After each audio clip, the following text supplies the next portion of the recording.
Words of Sri Aurobindo from the book The Mother, Part 2, Letters on the Mother, Chapter 5, Opening and Surrender to the Mother, page 134, topic The Necessary Effort.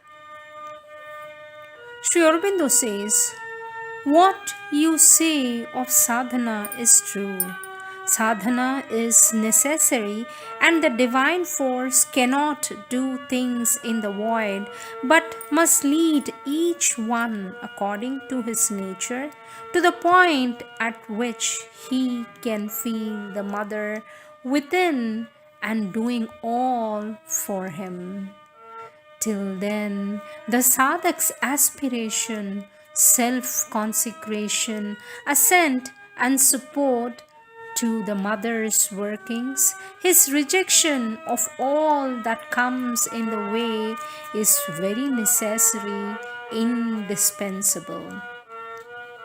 Date 25/9/1936.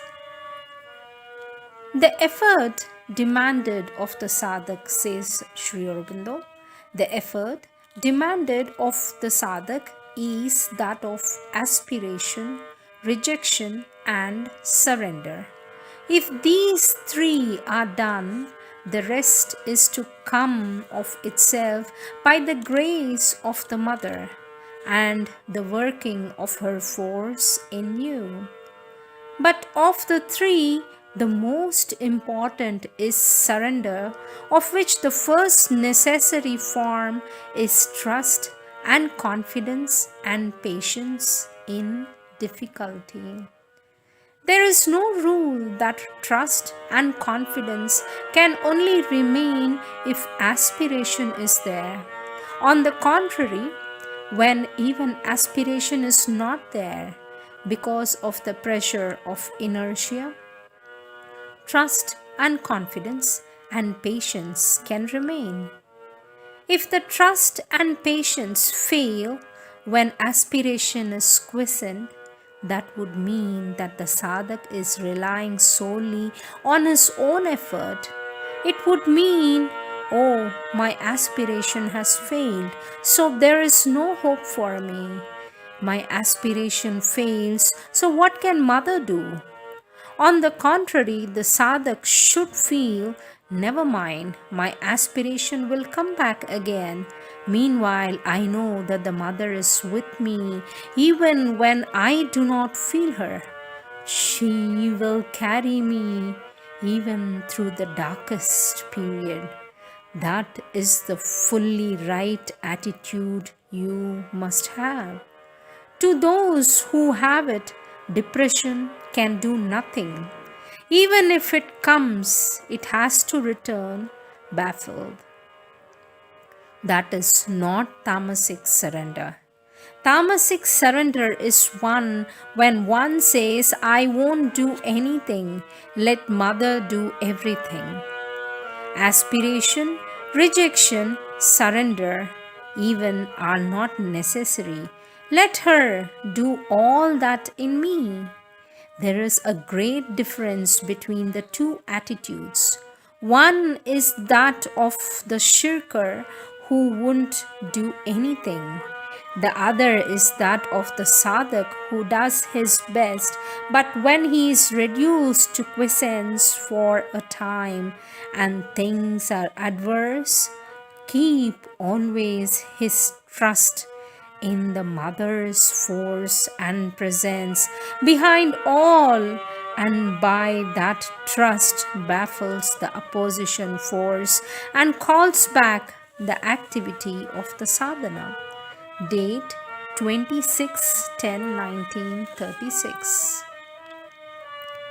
In the mother's lap, that's the next topic. In the mother's lap.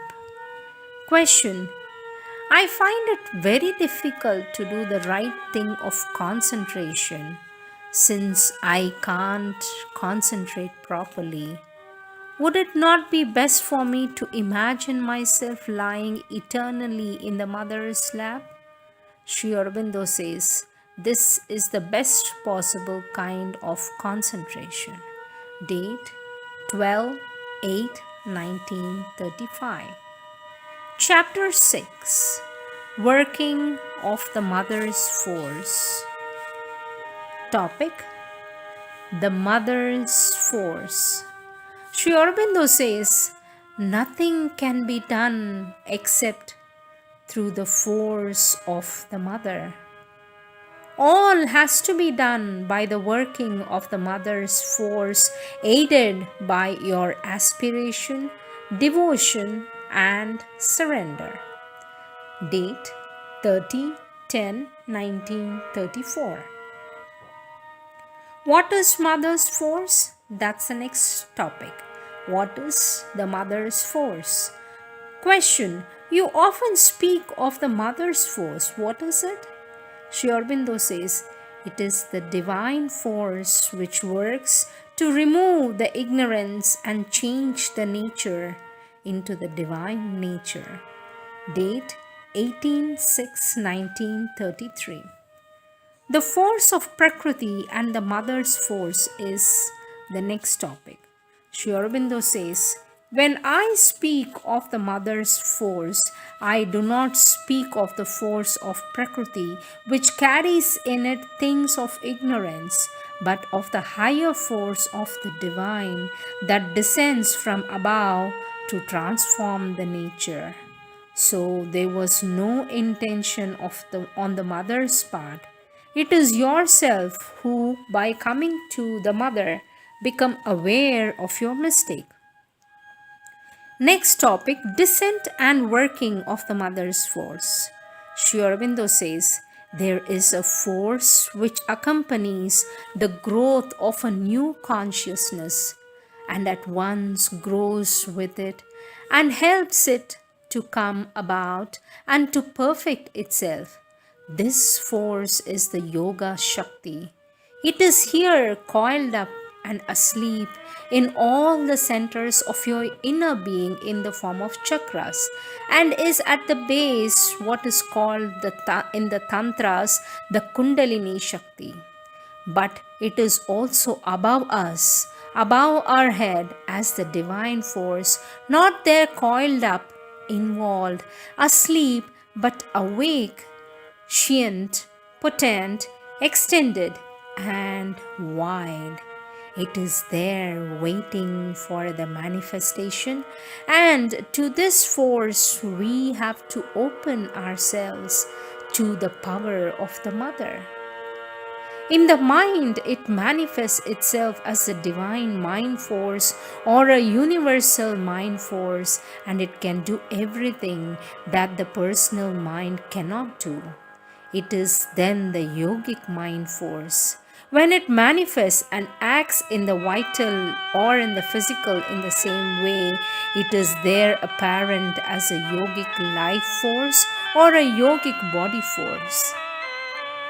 It can awake in all these forms, bursting outwards and upwards, extending itself into wideness from below, or it can descend and become there a definite power for things. It can pour downwards into the body, working, establishing its reign, extending into wideness from above, link the lowest in us with the highest above us, release the individual into a cosmic universality or absoluteness and transcendence.